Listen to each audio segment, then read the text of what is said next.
नमस्कार, मैं अभिषेक बाटे जेके मीडिया न्यूज अपडेट के ज्ञानशाला शो में देश की राजधानी दिल्ली से आप सभी का स्वागत करता हूं। जैसा कि आप सब जानते हैं कि आज हमारे ज्ञानशाला शो का दूसरा एपिसोड है। ज्ञानशाला के हमारे पहले एपिसोड का हमें बहुत अच्छा रिस्पांस मिला, उसके लिए हम अपने दर्शकों का हार्दिक अभिनंदन एवं वंदन करते हैं। आज के हमारे ज्ञानशाला के शो में हमारा जो मुद्दा है, जो टॉपिक है, वो है मॉडर्न कश्मीर। मॉडर्न कश्मीर मतलब आधुनिक कश्मीर या बदलता हुआ कश्मीर। तो आखिर अब ये समझने के लिए कि आखिर ये बदलता हुआ कश्मीर है क्या, ऐसा क्या बदलाव कश्मीर के अंदर शुरू हुआ या बदलाव हो रहा है जिसकी वजह से हमने ये जो मुद्दा उठाया है, उसका नाम दिया है बदलता हुआ कश्मीर। तो इसे समझने के लिए सबसे पहले हम इस बात की जानकारी रखेंगे कि इससे पहले आखिर कश्मीर में ऐसा क्या हो रहा था, कश्मीर किस तरह की समस्याओं से घिरा हुआ था, क्या समस्याएं थी जो कश्मीर को कुपोषण नाम की बीमारी की तरह जकड़े हुई थी, जिसकी वजह से कश्मीर विकास नहीं कर पा रहा था। इस समस्या को जानने की कोशिश करेंगे। तो इसके लिए हम समझते हैं कि थोड़ा सा पीछे जाते हैं। तो अगर हम भारत की आज़ादी 1947 में हुई, 1947 की आज़ादी की भारत के बाद देश में कश्मीर के अंदर बहुत से राजनीतिक स्तर पर, आर्थिक स्तर पर और सामाजिक स्तर पर उथल पुथल हुए। उसके अंतर्गत कश्मीर धीरे धीरे आगे बढ़ रहा था, लेकिन जिस गति से कश्मीर को विकास करना चाहिए था उस गति से कश्मीर विकास नहीं कर पा रहा था। तो इसके लिए जो सबसे बड़ा फैक्टर था वो थी धारा 370, जिसने कश्मीर को 72 सालों तक जंजीरों के अंदर जकड़े रहा। और जब धारा 370 5 अगस्त 2019 को हटी, उसके बाद से कश्मीर के अंदर बदलाव शुरू हुआ। और उसी बदलाव की यानी उसी बदलते हुए कश्मीर की आज हम बात करने के लिए आपके सामने प्रस्तुत हैं। तो अगर हम इंटरनेशनल लेवल की बात करें तो इंटरनेशनल लेवल पे किसी देश की अगर छवि अच्छी है या खराब है, वो देश विकास कर रहा है या नहीं कर रहा है, इसको मापने के लिए, इसके मापदंड के लिए दो बेसिक पैरामीटर होते हैं। वो बेसिक पैरामीटर्स होते हैं आपके सोशल स्टेटस और इकोनॉमिक स्टेटस। सोशल स्टेटस और इकोनॉमिक स्टेटस, यानी कि अब हम इसको अगर कंबाइन करते हैं तो उससे बनता है socio economic status. Socio economic status, socio economic status जिस भी देश का अच्छा होता है उसी के स्तर पर यह पहचाना जाता है कि वो देश विकास कर रहा है या नहीं कर रहा है। और एक देश का सोशियो इकोनॉमिक स्टेटस उस देश के राज्यों के सोशियो इकोनॉमिक स्टेटस पे निर्भर करता है। तो क्या जम्मू कश्मीर का सोशियो इकोनॉमिक स्टेटस पिछले 72 सालों में ऐसा रहा? अगर मेरी राय मानिए, as per my opinion, no. But why? What is the problem behind it? What is the reason behind it? So the reason is that कि जम्मू कश्मीर 370 जैसे काले कानून की जंजीरों से जकड़ा हुआ था, जिस वजह से जम्मू कश्मीर का विकास नहीं हो पा रहा था। तो अब इसकी दो कैटेगरी है, उनमें से एक कैटेगरी से हम ये डिफाइन करेंगे, यानी कि सोशल स्टेटस से पहले हम ये डिफाइन करेंगे और इससे ये साबित होता है कि जम्मू कश्मीर क्यों नहीं आगे विकास कर पा रहा था। तो सोशल स्टेटस के अंदर जो हमारा पहला पॉइंट है वो है वुमेन राइट्स का दमन एवं हत्या, महिलाओं के अधिकारों का दमन व हत्या। आखिर कैसे? जम्मू कश्मीर के अंदर एक कानून था कि जम्मू कश्मीर की महिला अगर किसी बाहरी प्रदेश के व्यक्ति से, यानी कि दिल्ली, पंजाब, बिहार, बंगाल, उड़ीसा, राजस्थान, किसी भी प्रदेश के व्यक्ति से शादी करती है तो जम्मू कश्मीर के अंदर उस महिला की नागरिकता समाप्त हो जाएगी और उसकी जो भी संपत्ति है उस पर उसका कोई मालिकाना हक नहीं होगा। लेकिन ये कानून पुरुषों पर लागू नहीं था, यानी केवल महिलाओं को इस तरह के कानून से लड़ना पड़ रहा था।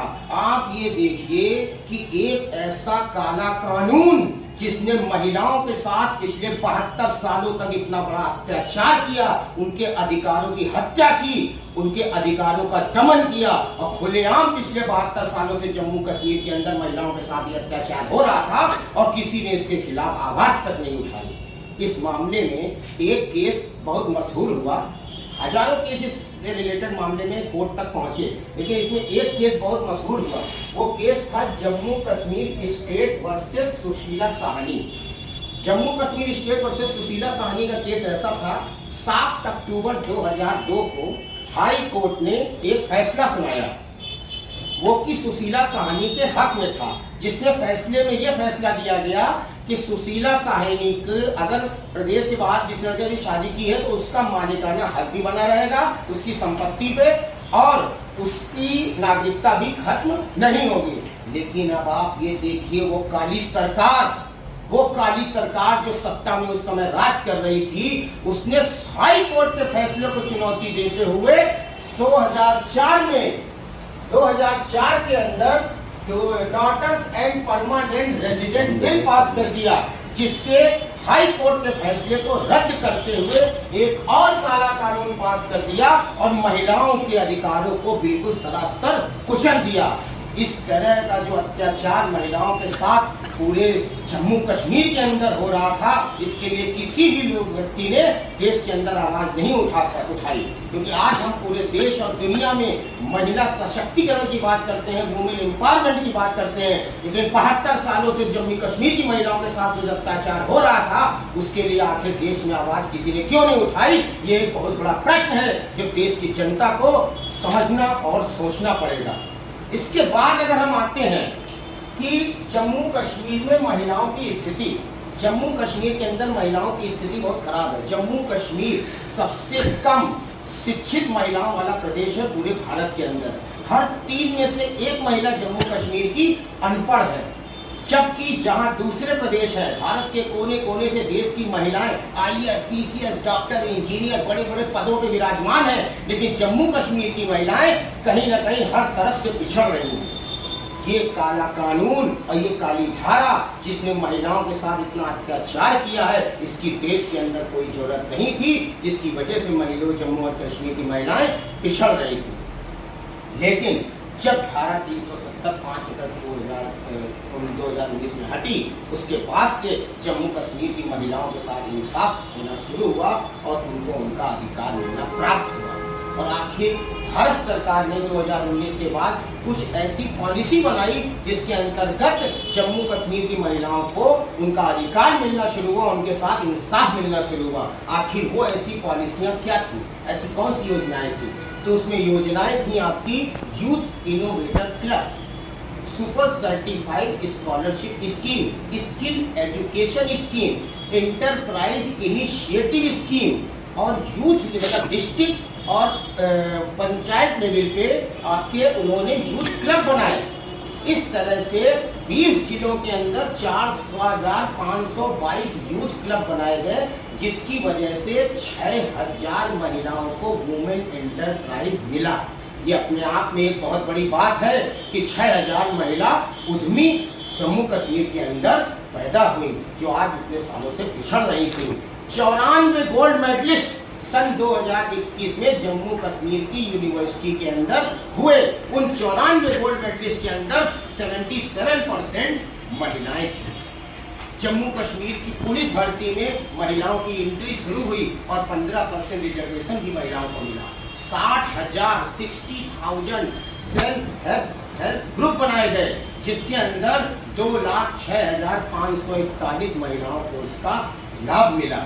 अभी हाल ही में सन 2022 में रामनाथ कोविंद जी ने, भारत के राष्ट्रपति जी ने जम्मू कश्मीर की 2 महिलाओं को कोविड पुरस्कार से सम्मानित किया, नासिरा अख्तर और संध्या धर, जो कि जम्मू कश्मीर की महिला समाज की आवाम के उत्थान के लिए, प्रचार के लिए, विकास के प्रसार के लिए कार्य कर रही थी। ये कितने अनगिनत बदलाव 2019 के बाद से जम्मू कश्मीर के अंदर गवर्नमेंट की उम्मीद मिशन के तहत चलाए गए, जिससे महिलाओं को बहुत ही भारी संख्या में उसका फायदा मिला और महिलाओं को सशक्त करने में एक नया रास्ता मिला।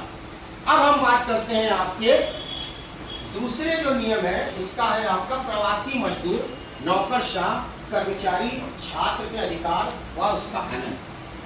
जम्मू कश्मीर के अंदर बाहर के प्रदेशों से हजारों लाखों की संख्या में मजदूर जो कि वहाँ के खेतों में काम कर रहे थे, ठीक है, और कर्मचारी जो भी बैंकिंग सेक्टर में, किसी भी व्यापारिक इंडस्ट्री सेक्टर में जो काम कर रहे थे, जो आर्मी पर्सन वहाँ काम कर रहे थे, जो छात्र वहाँ काम पढ़ रहे थे, ठीक है। इस तरह के जितना भी बड़ा एक समुदाय था जो कि बाहर के प्रदेशों से जम्मू कश्मीर में अपना इतने सालों से योगदान दे रहा था, लेकिन आप ये देखिए उस काले कानून का काला सच, उनको जम्मू कश्मीर में किसी भी सुविधा में किसी भी तरह का अधिकार कोई प्राप्त नहीं था, जो वहाँ पे 20-30 सालों से सेवा कर रहे थे, जबकि देश के दूसरे किसी भी प्रदेश के अंदर ऐसा नहीं है। ये तो वही हो गया कि अगर कोई दिल्ली में मतलब कानपुर में बसने वाला बंदा अगर दिल्ली जाके व्यापार सेट करता है या पढ़ाई लिखाई करके नौकरी करता 20-30 साल वहाँ रहता है, उसको किसी भी तरह का दिल्ली से संबंधित सुविधाओं का फायदा न मिले। तो ये इस तरह का काला कानून देश के अंदर चल रहा था। और वो काला कानून किस चीज के तहत चल रहा था? वो था आपका temporary resident status and domicile certificate act. उसके अंतर्गत इनको वहाँ पे किसी भी तरह की स्कॉलरशिप नहीं मिल रही थी, उनके बच्चों का एडमिशन नहीं मिल रहा था, उनका राशन कार्ड नहीं बन रहा था, उनको वहाँ की नागरिकता नहीं प्राप्त थी। उसके बाद उनके पास वहाँ पे मकान बनाने की कोई इजाजत नहीं थी, यानी वो प्रॉपर्टी नहीं खरीद सकते थे। एक आम आदमी का आज अपना घर हर एक आम आदमी का सपना है, लेकिन 20-30 साल वहाँ तक ड्यूटी करने वाला बंदा, उसका ये सपना पूरा नहीं हो पा रहा था। ये कितना बड़ा मानव के अधिकारों का उल्लंघन है।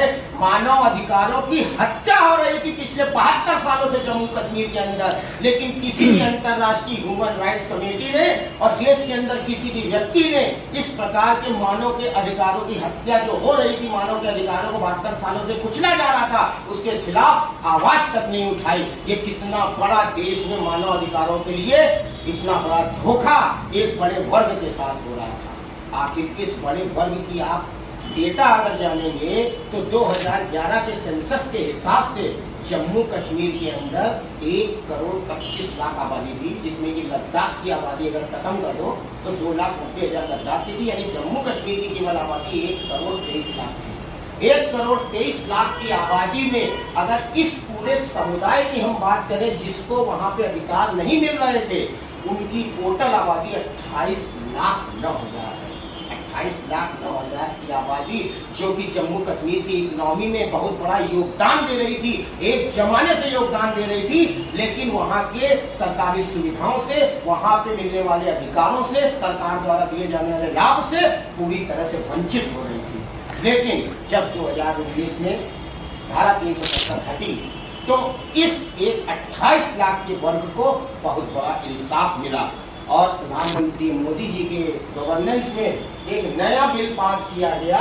वो नया बिल था आपका temporary residence statement and domicile certificate after that JK reorganisation and civil services act 2020। इसके अंतर्गत प्रधानमंत्री मोदी जी के इस मिशन के अंतर्गत, इस कानून के अंतर्गत लोगों को इंसाफ मिला। इसमें कुछ नियम बनाए गए कि जो व्यक्ति आर्मी का पर्सन अगर 10 साल तक वहाँ नौकरी कर रहा है तो उसको भी नागरिकता मिलेगी।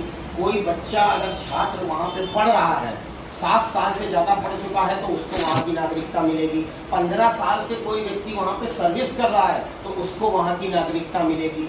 तो इस तरह के जो कानून में बदलाव किए गए, इससे 28 लाख की आबादी के अंदर एक जोश पैदा हुआ। वो पूरी दुगनी ऊर्जा के साथ जम्मू कश्मीर के विकास कार्य में बढ़ चढ़ कर आज हिस्सा ले रहे हैं। और इसीलिए मैं कह रहा हूँ कि कश्मीर आज बदलाव की ओर बढ़ रहा है, कश्मीर आज विकास की ओर बढ़ रहा है। अगर यहीं तक सीमित नहीं था, आप ये देखिए कि 1.5 लाख इसमें से वाल्मीकि कम्युनिटी के लोग भी थे। जम्मू कश्मीर के अंदर 1.5 लाख वाल्मीकि कम्युनिटी के लोग थे जो वहाँ पे रह रहे थे, उनको वहाँ की नागरिकता को प्राप्त थी। लेकिन इस काले कानून का भेदभाव देखिए कि वाल्मीकि कम्युनिटी के लोग किसी दूसरे काम को करने का उनके पास अधिकार नहीं था, यानी कि वो केवल साफ सफाई का ही काम कर सकते थे। आज पूरे देश में वाल्मीकि समाज के लोग IAS हैं, PCS हैं, डॉक्टर्स हैं, इंजीनियर्स हैं और पूरा देश उनके साथ खड़ा है। हर समाज के इस तबके के लोग हर बड़े बड़े ओहदे पर, हर बड़े बड़े पद पर विराजमान हैं। लेकिन जम्मू कश्मीर के अंदर पिछले 72 सालों से इस 1.5 लाख की वाल्मीकि कम्युनिटी के लोगों के साथ छुआछूत जैसी छोटी सोच, छुआछूत और भेदभाव, पक्षपात जैसी विचारधारा 72 सालों से पनप रही थी। कहाँ थे वो ह्यूमन राइट्स वाले लोग जो इस कम्युनिटी के लिए कभी नहीं बोले? 11,000 गोरखा कम्युनिटी के लोग भी इसी समस्या से जूझ रहे थे, लेकिन उसके लिए भी किसी ने आवाज नहीं उठाई। 2.5 लाख रिफ्यूजी रिफ्यूजी हिंदू जो भारत की आजादी के समय पाकिस्तान से हिंदुस्तान आए थे और देश के दूसरे कोनों में भी आए, तो देश के दूसरे कोनों में आए हुए पाकिस्तान से जो हिंदू थे उनको तो उनका अधिकार मिला, यहाँ पे बसे वो आज जी रहे हैं, सब कुछ बढ़िया, उनकी कई पुश्तें पैदा हो गई और चल रही हैं। लेकिन जो 2.5 लाख हिंदू जम्मू कश्मीर के अंदर फंस गया उनको आज तक इंसाफ नहीं मिला। 72 सालों से वो केवल अपने हक की लड़ाई लड़ रहे थे, अपने अधिकारों के लिए लड़ रहे थे। आज उसके साथ 2019 के बाद इंसाफ मिलना शुरू हुआ है। ये अपने आप में एक बहुत बड़ा परिवर्तन है और जिस तरह का परिवर्तन जम्मू कश्मीर के अंदर हो रहा है और जम्मू कश्मीर की आवाम जिस तरह से इस तरह के विकास कार्य में आगे बढ़ रही है, एक दिन वो जरूर आएगा और जल्द ही वो समय आएगा कि जम्मू कश्मीर की आवाम और जम्मू कश्मीर के लोग और जम्मू कश्मीर राज्य देश के अंदर सबसे सर्वोच्च राज्य के रूप में अपना परचम लहराएगा। अब हम बात करते हैं आपका इकोनॉमिक स्टेटस। इकोनॉमिक स्टेटस में अगर हम बात करते हैं तो जम्मू कश्मीर एक कृषि प्रधान प्रदेश है। देश की 70% जो जम्मू कश्मीर का जो डिपेंडेंसी है वहाँ की आबादी की, वो कृषि पर निर्भर करती है। कृषि में आपका एग्रीकल्चर में आपका हॉर्टिकल्चर, फ्लोरिकल्चर, उसके बाद उससे संबंधित जितने भी एलाइड बिजनेस हैं, इसी पे जम्मू कश्मीर की 70% पॉपुलेशन जो है निर्भर करती है। अब 2019 में जब धारा 370 हटी, उस समय तक जब 159.64 बिलियन यूएस डॉलर पे खड़ा है। 2022 की रिपोर्ट है कि जम्मू कश्मीर का total export 199.43 billion US dollar है। इतना बड़ा उछाल 159 से 199 पहुंच गया 3 साल के अंदर धारा 370 हटने के बाद, जबकि पूरा देश और पूरी दुनिया उस समय कोरोना महामारी से जूझ रही थी। इस दौरान भी अगर इतना बड़ा उछाल आया है तो आप समझ सकते हैं कि जम्मू कश्मीर में विकास की एक बहार चल रही है। अब हम बात करते हैं फॉरेन डायरेक्ट इन्वेस्टमेंट। एफडीआई मतलब फॉरेन डायरेक्ट इन्वेस्टमेंट, विदेशों से यहाँ पे निवेश 0.22 मिलियन हो गया। 3000 करोड़ का निवेश मार्च 2021 में यूएई ने किया, यूनाइटेड अरब एमिरेट्स ने 3000 करोड़ का निवेश किया। हॉर्टिकल्चर प्रोडक्शन की बात करें तो हॉर्टिकल्चर प्रोडक्शन जो था वो 3912.19 मीट्रिक टन थाउजेंड था, यानी 3912.19 हजार मीट्रिक टन था टोटल हॉर्टिकल्चर प्रोडक्शन। ये इससे पहले कभी नहीं हुआ। अगर वेजिटेबल की बात करें केवल तो 1337.12 मीट्रिक टन और फ्रूट्स की बात करें तो 2541.16 मीट्रिक टन टोटल आपका वो था, क्या कहते हैं, एग्रीकल्चर में हॉर्टिकल्चर का जो है प्रोडक्शन था। 117 मीट्रिक टन सिल्क का उत्पादन हुआ सन 2020 के अंदर। ये अनगिनत बदलाव जो जम्मू कश्मीर के अंदर हो रहे थे, इससे जम्मू कश्मीर का सोशियो इकोनॉमिक स्टेटस का स्तर बढ़ रहा था और जम्मू कश्मीर के अंदर विकास की एक नई बहार और नई बयार चल रही थी। इसके बाद हम आते हैं आपका टूरिज्म इंडस्ट्री। टूरिज्म इंडस्ट्री जो है एक बहुत बड़ा रोल प्ले करती है जम्मू कश्मीर के विकास में। टूरिज्म जो है, जैसे कि कश्मीर को पैराडाइज ऑन अर्थ कहा जाता है, धरती का स्वर्ग है कश्मीर, ठीक है। तो धरती के स्वर्ग में बहुत अच्छी हसीन वादियाँ हैं, सब कुछ है, जिसकी वजह से वो टूरिज्म के लिए बहुत बड़ा स्पॉट है। उसके अलावा वहाँ पे वैष्णो देवी मंदिर और उसके बाद अमरनाथ यात्रा, इस तरह के जो धार्मिक स्थल है, इसकी वजह से भी वहाँ पे बहुत टूरिज्म बढ़ता है। तो टूरिज्म इंडस्ट्री जो है, अगर हम ग्लोबल जीडीपी की बात करें, इंटरनेशनल लेवल पे अगर ग्लोबल जीडीपी की बात करें तो टूरिज्म इंडस्ट्री जो है 8.7% का कंट्रीब्यूशन करती है ग्लोबल जीडीपी में टूरिज्म इंडस्ट्री, ठीक है। अब जम्मू कश्मीर स्टेट की केवल हम बात करें तो जम्मू कश्मीर स्टेट की जो जीडीपी है उसमें 8% का कंट्रीब्यूशन होता है आपका टूरिज्म इंडस्ट्री का, ठीक है। अब टूरिज्म इंडस्ट्री में ऐसे कौन से बदलाव आए हैं जो जम्मू कश्मीर में पहले कभी नहीं आए थे। पिछले 75 सालों का पिछले 75 सालों का जम्मू कश्मीर के अंदर रिकॉर्ड टूट गया है। आजादी के बाद से आज तक कभी ऐसा नहीं हुआ जो पिछले 75 सालों में आज सन 2022 में हुआ। जनवरी 2022 से लेकर अक्टूबर की रिपोर्ट ये है कि जम्मू कश्मीर के अंदर 1,62,00,000 टूरिस्ट ने विजिट किया। आज तक 75 सालों के इतिहास में कभी ऐसा नहीं हुआ।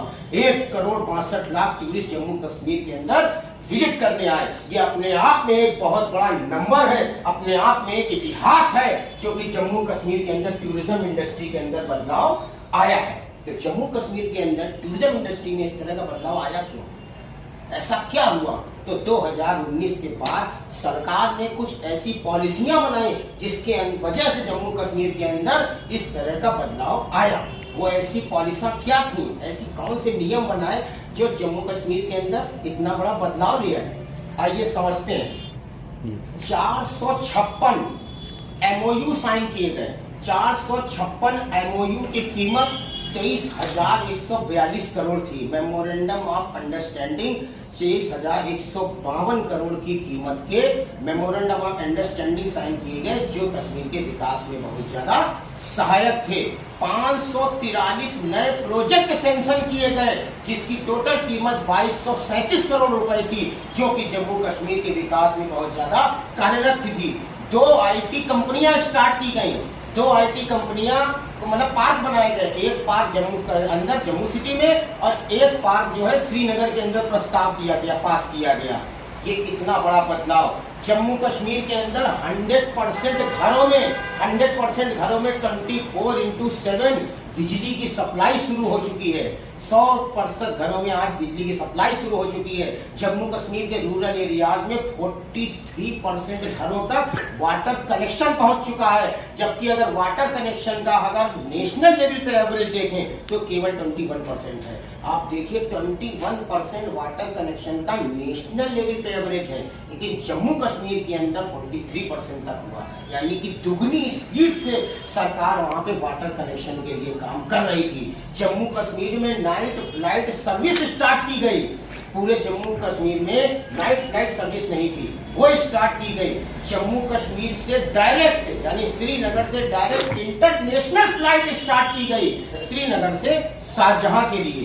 ये अनगिनत बदलाव, इतने अनगिनत बदलाव। 40 कंपनियां जो कि रियल एस्टेट सेक्टर से थी या टेलीकॉम सेक्टर से या हॉस्पिटली सेक्टर से या हेल्थ सेक्टर से और या एजुकेशनल सेक्टर से, इन ऐसी 40 कंपनियों के साथ टाई अप किया गया जिन्होंने 150 बिलियन का इन्वेस्टमेंट किया।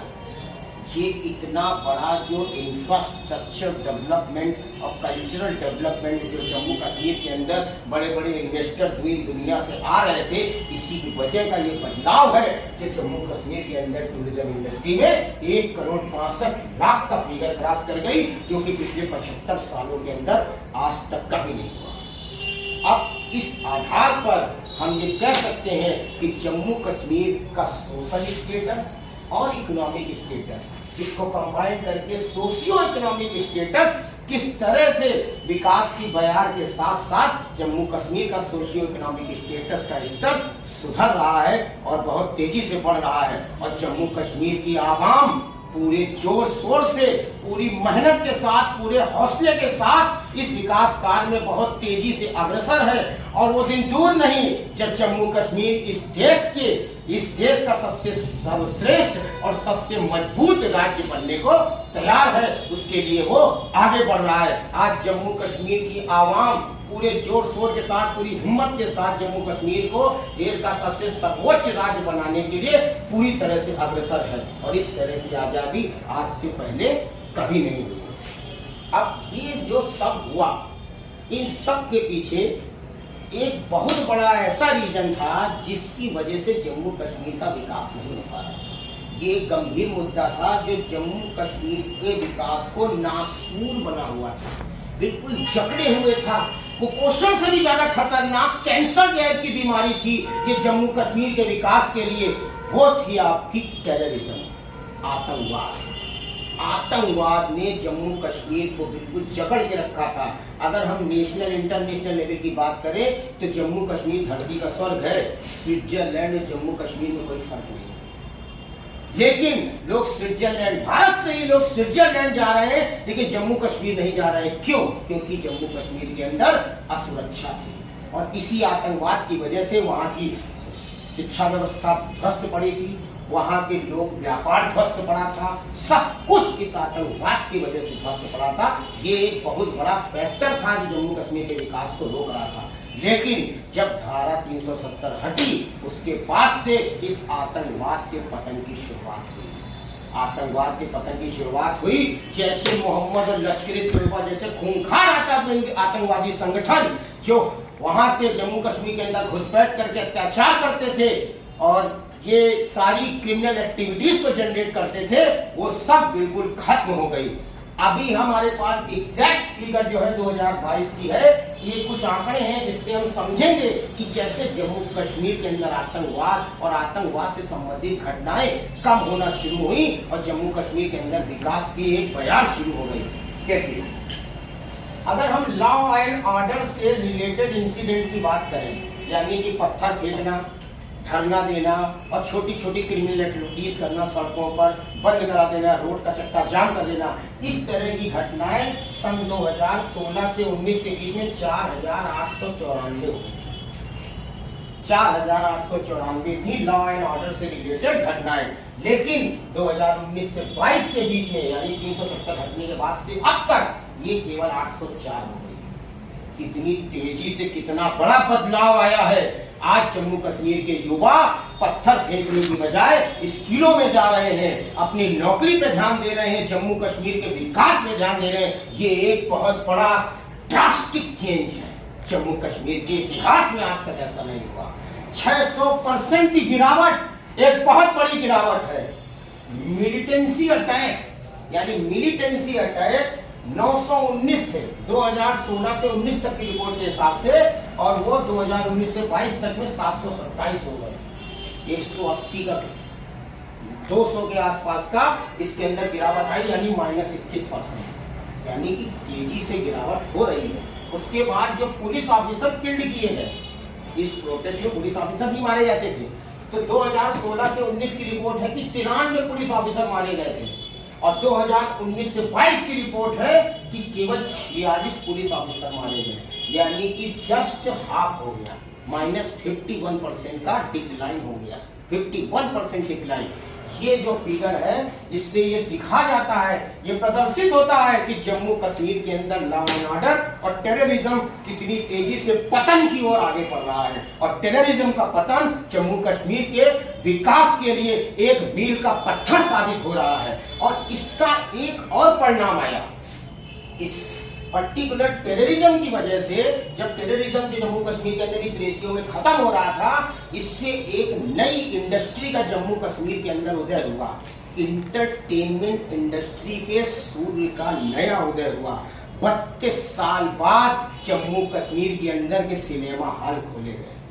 जो भी आर्टिस्ट थे, जो भी कल्चरल एक्टिविटीज थी, और जिस तरह का सिनेमा जगत में जम्मू कश्मीर के लोगों ने योगदान देना शुरू किया, मतलब 32 साल बाद जम्मू कश्मीर के अंदर सिनेमा हॉल खुलना शुरू हो गए और जम्मू कश्मीर के अंदर इंटरटेनमेंट नाम की इंडस्ट्री का नया सूर्योदय हुआ। ये एक बहुत बड़ा बदलाव है। जम्मू कश्मीर की जनता जो देख रहे हैं, हम पूरे जोर शोर से विकास की ओर अग्रसर है, पूरे जोर शोर से विकास की ओर आगे बढ़ रही है। आप इसी तरह के जम्मू एंड कश्मीर की, इसी बदलते हुए जम्मू एंड कश्मीर की, इसी बदलते हुए आधुनिक कश्मीर की, इसी बदलते हुए मॉडर्न कश्मीर की पूरा देश और पूरी दुनिया कल्पना कर रही थी, जो कि आज जम्मू कश्मीर की आवाम ने सरकार की नीतियों के साथ मिलकर आगे बढ़कर ये वो साबित कर रहे हैं कि जम्मू कश्मीर अब तेजी से आगे बढ़ रहा है।